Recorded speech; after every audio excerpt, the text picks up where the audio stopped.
Wetin be this? Wetin be this? Jesus! Jesus! Jesus!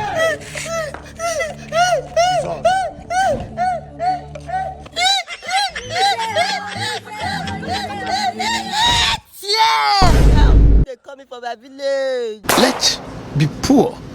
Breathe.